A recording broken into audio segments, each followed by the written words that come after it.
नमस्कार दोस्तों, राज खबरों की खबर के स्पेशल बुलेटिन सबको शिक्षा सबको ज्ञान आओ बनाए देश महान के स्पेशल बुलेटिन में आज हम बात कर रहे हैं देश के उस न्याय के सबसे बड़े मंदिर सुप्रीम कोर्ट की, जिसमें अपने ही हाई कोर्ट और लोअर कोर्ट को कटघरे में खड़ा कर दिया।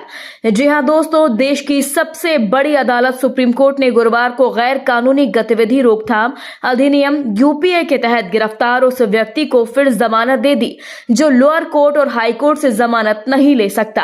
दोस्तों, सुप्रीम कोर्ट ने शाम को एक व्यक्ति को जमानत देते हुए कहा कि कानून में प्रतिबंधात्मक वैधानिक प्रावधान अदालतों को आरोपी को जमानत देने से नहीं रोकते। जज और अदालत व्यक्ति की जमानत को तब रोक सकता है जब सरकार, आम जनता या न्याय देने में बाधा उत्पन्न करने के सबूत गिरफ्तार व्यक्ति के हों। दोस्तों, आज जमानत देते हुए जस्टिस जेबी पारदीवाला और जस्टिस उज्जवल भुइया की पीठ ने कहा कि संविधान में अनुच्छेद 21 के तहत जीवन और व्यक्तिगत स्वतंत्रता का अधिकार सर्वव्यापी और पवित्र है जब तक वह लगे अपराध में दोषी ना हो। दोस्तों, सुप्रीम कोर्ट की पीठ ने कहा, अगर संवैधानिक अदालत को लगता है कि संविधान के अनुच्छेद 21 के तहत आरोपी विचाराधीन के अधिकार का उल्लंघन हुआ है तो उसे दंडात्मक कानून में प्रतिबंधात्मक वैधानिक प्रावधानों के आधार पर आरोपी को जमानत देने से नहीं रोका जा सकता। उस स्थिति में ऐसे वैधानिक प्रतिबंध आड़े नहीं आएंगे। सुप्रीम कोर्ट की पीठ ने अपनी ही लोअर हाई कोर्ट को कटघरे में खड़ा किया और अदालत ने कहा, यहां तक कि दंड विधान की व्याख्या के मामले में चाहे वह कितनी भी कठोर क्यों ना हो, संवैधानिक न्याय को संविधानवाद और विधि के शासन के पक्ष में झुकना पड़ता है, जिसका स्वतंत्रता एक अभिन्न अंग है। दोस्तों, यही नहीं, देश की शीर्ष अदालत ने आगे कहा कि किसी विशेष मामले के लिए दिए गए तथ्यों में संवैधानिक न्यायालय जमानत देने से इनकार कर सकते हैं, लेकिन ये कहना गलत होगा कि किसी विशेष विधान के तहत जमानत नहीं दी जा सकती।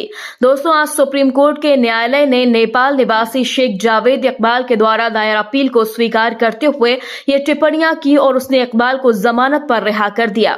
दोस्तों, आपको बता दें, इकबाल को आज जमानत मिली। यह मामला क्या था? तो दोस्तों, पुलिस के अनुसार इकबाल ने कबूल किया था कि वह नेपाल में जाली भारतीय मुद्रा नोटों के अवैध कारोबार में लिप्त था। उसके खिलाफ अब निरस्त भारतीय दंड संहिता की धारा 479 यानी जाली या जाली मुद्रा नोट या बैंक नोट को वास्तविक रूप में उपयोग करना और 479C जाली नोट या जाली मुद्रा नोट या बैंक नोट रखना।